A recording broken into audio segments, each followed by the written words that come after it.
আসসালামু আলাইকুম এভরিওয়ান, আমি আসাদ মানিকগঞ্জ থেকে।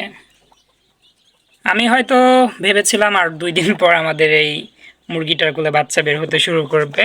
আলহামদুলিল্লাহ আমি এখন এখানে আসছি টার্কি মুরগির ডিমগুলো চেক করার জন্য।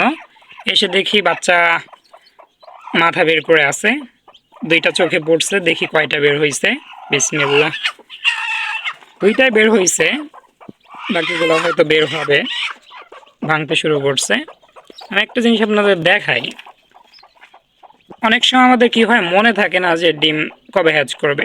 এই যে যে খলসটা দেখেন না, একটার সঙ্গে আরেকটা লেগে আছে, এই খলসটা এখন যেমন উল্টো পাশে আছে, বাচ্চা বের হতে পারবে, সমস্যা হবে না। আর যখন কিনা আপনার এইভাবে, মানে যে পাশ ভেঙে বের হবে, মোটা পাশটা এইভাবে যদি আটকে যায়, সেক্ষেত্রে কিন্তু বাচ্চা আর ভেঙে বের হইতে পারে না বা অক্সিজেন নিতে পারে না, ফলে দেখা যায় বাচ্চা কিন্তু মারা যায়।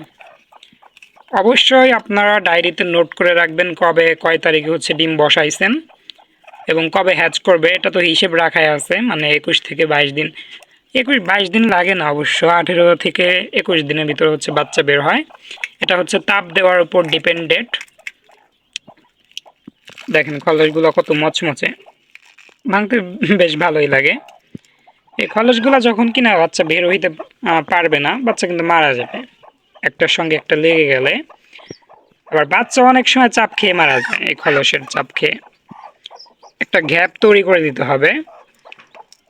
অবশ্যই আপনাদের লিখে রাখতে হবে বা মাথায় রাখতে হবে কয় তারিখে আপনি ডিমগুলো বসাইছেন, কবে হ্যাচ করবে। বাচ্চা বের হওয়ার পরপরই খলস সরিয়ে ফেলতে হবে, একটু টেক কেয়ার করতে হবে। আমাদের এখানে টোটাল 17টা ডিম বসানো ছিল। একটা গত কয়েকদিন আগে চেক করে দেখলাম বাচ্চাটা ভিতরে মারা গেছে, ফেলে দিছি। এখনও মোট আর 16টার মতো ডিম আছে, হয়তো সবগুলো থেকে বাচ্চা পাবে ইনশাল্লাহ। এত ভালো হ্যাচিং রেট পাওয়ার পিছনেও কিন্তু বেশ কিছু রিজন থাকে। আমি কিন্তু ডিম বসানোর পর 4 দিন পর ফার্স্ট একটা চেক করি, তারপর নিয়মিত 4 দিন পর পর কিন্তু চেক করতেই থাকি। গত পরশু দিনও কিন্তু চেক করা হয়েছে, মানে কোন ডিমের ভিতর বাচ্চাটা মারা গেছে। যে বাচ্চাটা ডিমের ভিতর মারা যাবে তাকে তৎক্ষণাৎ সরিয়ে ফেলতে হবে, ডিমটাকে সরিয়ে ফেলতে হবে, তা না হলে দেখা যাবে দুর্গন্ধ হয়ে সে বাকি ডিমের বাচ্চাগুলো কিন্তু মারা যেতে পারে বা অসুস্থ হয়ে যেতে পারে ডিমের ভিতর থেকে। এই টেকনিকগুলো অবলম্বন করলে অবশ্যই আপনি ভালো হ্যাচিং রেট পাবেন ইনশাল্লাহ। এটা কেবল মুরগির ডিমের ক্ষেত্রে না, আমাদের সমস্ত হাঁস মুরগির ক্ষেত্রে আমরা যে কাজটা করি। এখানে রাতের বেলা ডিম পাড়ে, বিভিন্ন জায়গাতে পারে, এখানে বেশি পারে আর কি।